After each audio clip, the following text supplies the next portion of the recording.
So I haven't mentioned this person or the things that were happening because I feel like this is exactly what she wants. I'm not sure why she's doing it exactly. I didn't want to believe when people were coming to me and telling me that it was for money, clicks, and views, because that's the same old song and dance that people say to everybody. Unfortunately, I think you guys were right. And I am only going to speak about this one time and say what I need to say and leave it at that.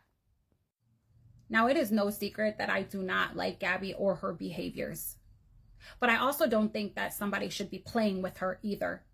There is a big difference between giving an opinion, pointing out things that I don't agree with, and then feeding into her delusions, making her think that she is doing nothing wrong. Now, you cannot like what we say or the opinions that we have and, be supportive.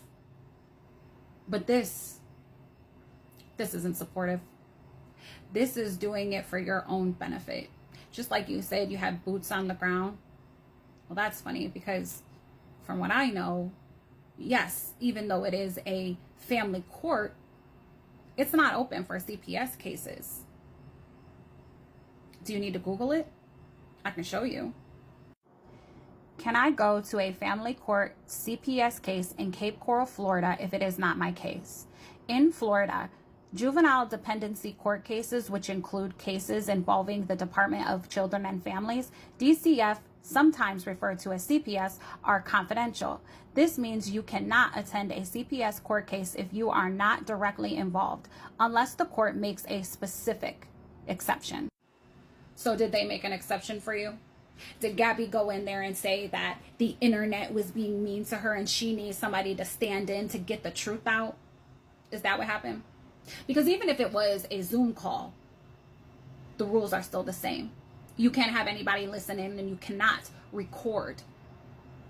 So, and as for the unfounded, you didn't even need to read the whole paperwork.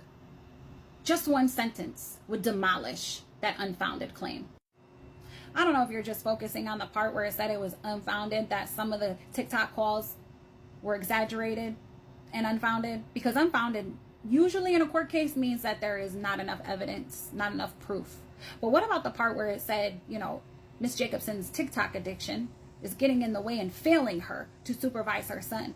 Or that Mr. Bradley cannot provide safe care for their child? We're going to skip over that part. You can sit over there and call people old and grandmas like that's an insult. I'm assuming you're doing that because you can't attack their character. And we're all going to get old, right? Do you have something against old people? Okay. Don't like our opinion. I don't care. But at least we're just pointing out behaviors and not helping somebody who needs the help to stay sick.